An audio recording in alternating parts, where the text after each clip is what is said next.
Linda Pinizzato. She's not your typical realtor. She's your real estate counselor, teacher, and advisor.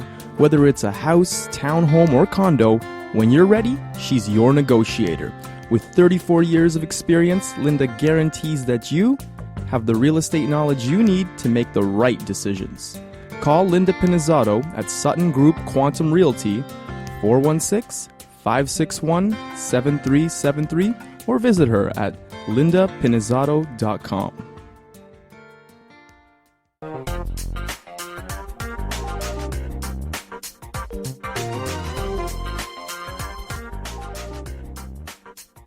Hello there. You're listening to Linda Pinizzato of the Condo Expert.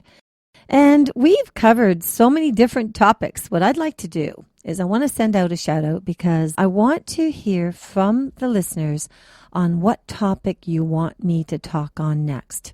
Like, what is very dear to your heart that you want to get some information on? I get emails, and believe it or not, most of them tend to be pretty much about the same thing, gearing towards what's happening with the economy, what's happening in the condo world. How do we, force board of directors to be more compliant to the Condo Act? What's new on the horizon for condominiums? You get a lot of that. That's actually kind of interesting because there's so many different initiatives that are going on right there and pulling in new technology and, different architectural designs. Like as I mentioned in one of the shows, I was in China for 2 weeks and I was floored. I'm still blown away by the fact that I was on a magnet train. That was unbelievable. I mean, it went 431 kilometers an hour. And we literally covered about 42-minute ride in only 7 minutes. And the magnet train is actually on magnets. So when you get into the terminal where the train station is, you look down, you don't see any tracks. I mean, is it a little intimidating? A little bit. You kind of wonder. You keep thinking, okay, so from what I've read about it, it actually lifts off the track and is somewhat suspended. And at one particular moment, it's unreal. When you have, for instance, the other train going the opposite direction, going past you, with your naked eye, you will not see the train. You can't see it. Like at that, you'll feel the thump. And then you'll be like, oh my God, what was that? So you'll feel the thump, but you're not going to see the train. But funny enough, I had my video camera on it and clear as day, it only shows you there can you see the oncoming train pass in like a split second. Not even enough time to snap your fingers. It was unbelievable. So you talk about experiences. It was amazing. So, when you look at condominiums and you think about all the different condominiums around the country, the world, and the new designs that are out there, they're architecturally, they're really amazing. I mean, we have the identity here in Mississauga with the Absolute Towers, the Marilyn Monroe building. I mean, for a while there, everything that you looked at that was City of Mississauga, you had that in the background because the design of them is just so incredibly unique. And of course, Marilyn Monroe was a legacy through our lifetime. And so it really was an amazing tribute. There's no question. So, on the exterior side of buildings, you can be in awe. You can look at these buildings and say, oh my God, look at that. Wow. Holy, 180 stories in China? Wow. What about 85 stories, I believe it is, that's going to be down in the Mervishes are putting that together right now on King Street. Trump Towers, there you go. Shangri-La, oh my God. A window fell from the Shangri-La or balcony. So now let's talk about the internal, maybe the operations, let's not even get into the governance. How about if we just get away from design and think about the building itself? The mechanical systems, the construction of it, the underground, the lighting, the energy. How about cosmetics, the carpeting? What about maybe the type of tiles that were used? How about the fixtures? Now, I'm only dealing with common elements. I'm not even talking about inside of the unit. But all of those type of things. Did you know? I want all of you to come home today, and I want you to take a look at the carpeting in your corridors. And if it looks buckled, and your building is only a year or 2 years old, what could be happening? From long-time research, I found out, because I had to deal with this problem, I found out that if you put glue, because there's a curing period between the concrete, So floors, all the floors, of course, are concrete going through condominiums. So there's a curing period. And if the carpeting glue is laid, and then, of course, you've got your under padding and then, how they put the whole thing together. But I'm just saying that, will the carpeting glue take? Will there be adjustments? Is there moisture still in the concrete during that curing period? And will it affect the carpeting? And will it cause some degree of buckling? Now, those are all questions because they're important ones. With my research, I found out that it does affect it. So since that time, I've been in a lot of different buildings, and I'm really surprised at how much carpet buckling I'm seeing.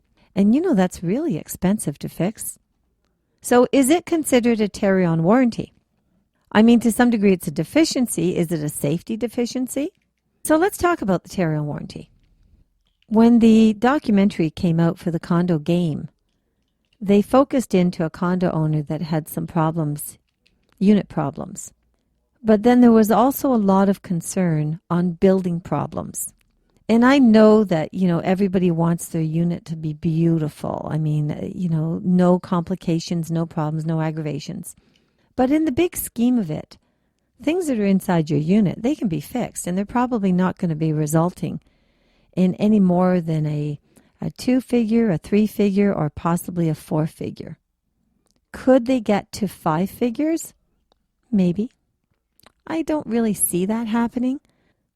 But would they ever get to 6 figures? No, not in a million years. For one unit? No, that's not going to happen. But where it could happen is in the building, and that's when it gets expensive. So I think that, it's really time to step up to the plate and pay attention to what's going on.